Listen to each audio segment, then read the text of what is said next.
এখন বীরের রক্তে দুঃখিনী মাতার অশ্রু জলে ফোটে ফুল বাস্তবের বিশাল চত্বরে, হৃদয়ের হরি উপত্যকায়।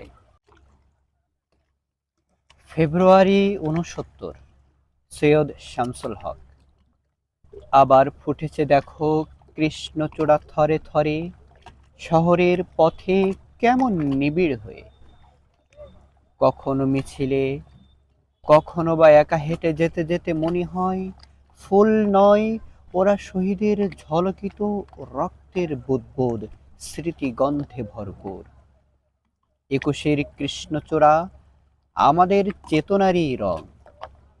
এ রঙের বিপরীতে আছে অন্য রং, যে রং লাগে না ভালো চোখে, যে রং সন্ত্রাস আনে প্রাত্যহিকতায় আমাদের মনে সকাল সন্ধ্যায়।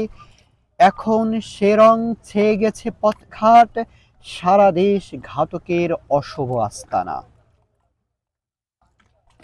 আমি আর আমার মতোই বহু লোক, রাত্রি দিন ভুলুণ্ঠিত ঘাতকের আস্তানায়।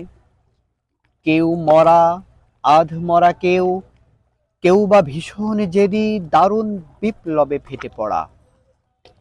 চতুর্দিকে মানবিক বাগান, কোমল বন হচ্ছে তছনছ।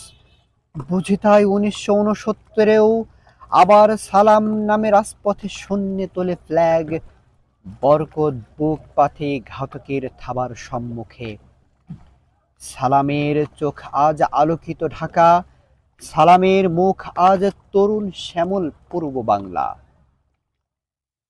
দেখলাম রাজপথে, দেখলাম আমরা সবাই জনসাধারণ।